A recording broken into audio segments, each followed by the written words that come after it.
tere tulemast tagasi siia kanalile. Vesipapp Estancia tegutseb endiselt. Oktoobri videos näitan, mis sai möödunud kuu jooksul istanduses tehtud. Õigupoolest täiesti rutiinne töö oli. Esiteks korjasin vaarikaid ja teiseks korjasin andmeid. Põhimõtteliselt on ju tegemist katseistandusega ja seetõttu on teave rohkem väärt kui marjad. Nagu vanasõna selle kohta ütleb, ülemaks kui hõbevara, kallimaks kui kullakoormad, tuleb tarkust tunnistada. Või nagu onu Reemus juttudes rebasõnu ütles, sain natukene tarkust juurde. Ja kolmas töö oli vaarikate lõikamine ja seda kõike on teil nüüd võimalik vaadata.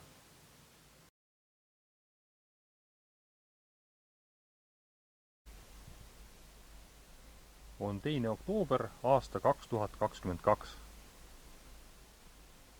Kui enne oli siin näha järv ja teisel pool järve vastaskallas, siis praegu on kõik paksu udu täis.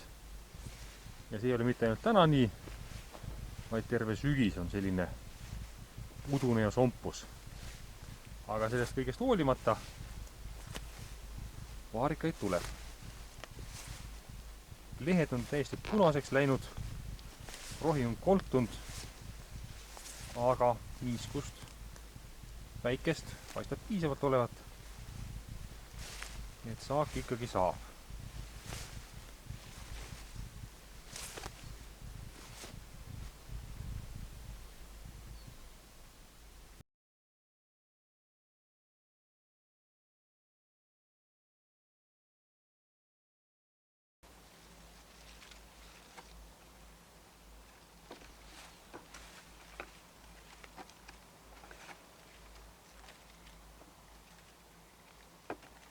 Korjan siin vaarikaid ja isegi imestan, kuidas see võimalik on.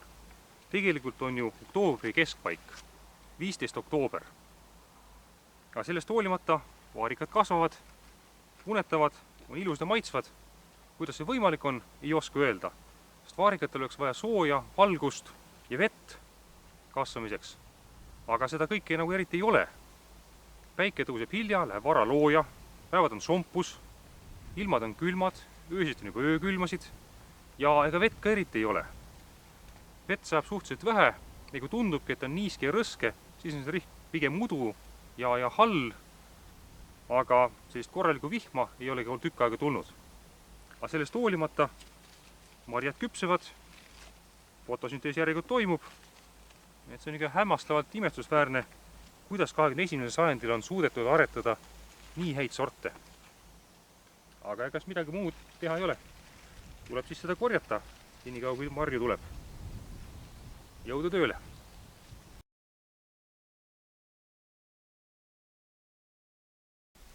Remontantvaarikas Polka on ennast näidanud ootamatult heast küljest. Kuigi suvine saak jäi kehvemaks kui Novokitaivskal, siis sügisene saak on meeldivalt üllatanud. Vaatame seda graafikut. Sinise värviga on kujutatud suvine saak ning punase värviga sügisene saak. Horisontaalteljel on aeg ning vertikaalteljel korjatud saagimass. Juba augustist saadik annavad esimese aasta varred stabiilset saaki ega ole veel nähagi saagi lõppemist. Seetõttu on sügiseste vaarikate saagimass jõudnud järele suviste vaarikate saagile ja loodetavasti ületab selle.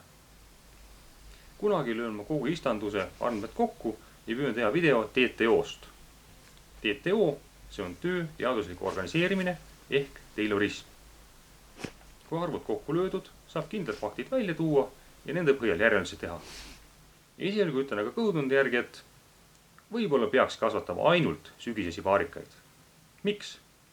Sest et nende hind on kõrgem, kahjurit neil pole, saaki saab koristamas käia korra nädalas, esimene aasta vartel pole vaja tugesid, jääb ära sidumine ja vaarikavarte lõikamist saab mehaniseerida. Kokkuvõttes oleks omahind madalam ja müühind kõrgem. Aga sellest kõigest teen kunagi tulevikus eraldi video.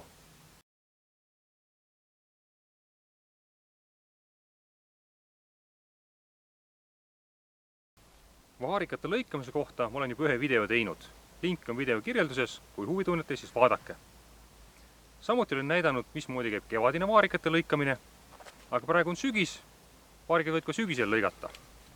Ja töö on väga lihtne, tuleb peenrast lihtsalt üles otsida sellised vaarikavarred, mis on hargnenud ja üksiti on näha, et siin on ka kunagi olnud õied ja viljad. Ja sellised teise aasta varred lõikame võimalikult madalalt maha ja ongi sügisene lõikamine vaarikatele tehtud. Need varred, mis on hargnemata, on esimese aasta varred, need las kasvavad. Ma ei hakka neid praegu isegi harvendama.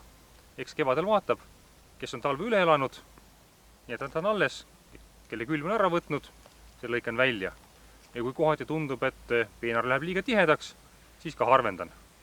Aga praegu otsin üles teise aasta varred, lõikan nad välja ja see ongi siis tänase päeva töö. Jõudu tööle mulle!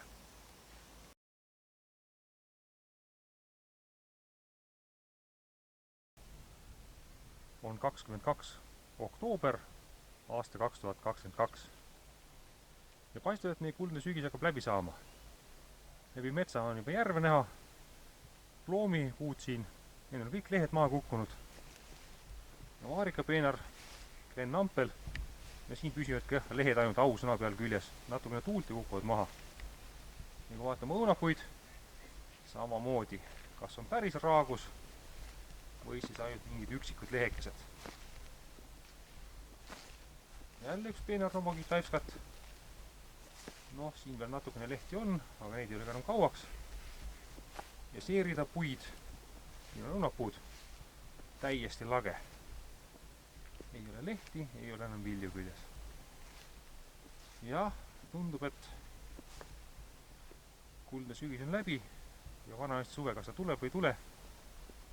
Aga jah, jälle õunapuud raagus.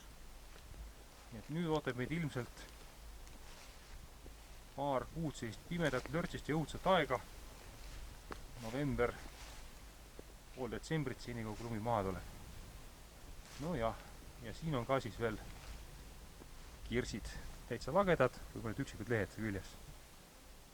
Aga stopp, mis siin siis on? Siin on midagi valesti. Ka need on vaarikad, aga need on natuke teistsugused vaarikad.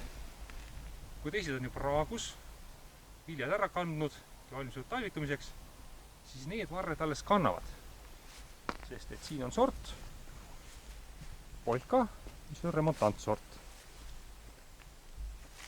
Ja hoolimata sellest, et on pime, külm, rõske ja teised taimed valmistuvad talvitumiseks, siis tema kannab veel esimese aasta varte peal vilju. Ja vähe sellest, et need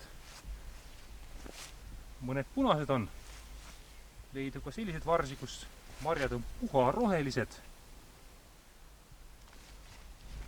Ja on lootust, et kui natukenegi valgust, soojust ja vihma tuleb, siis siit saaki võiks tulla isegi, no ei tea, kas jõululaua peale paneb värskeid vaarikaid, aga no novembris tundub, et ikka võiksid saaki saada. No nii, see oligi oktoobri kohta kõik. Ei julge ära sõnuda, sülitan 3 korda üle õla. Aga loodetavasti saan ka novembris värskeid marju noppida. Kliima soojenemine on üks tänuväärne asi. Elame näeme. Kohtumiseni 6 pärast Vesipapi estantsias.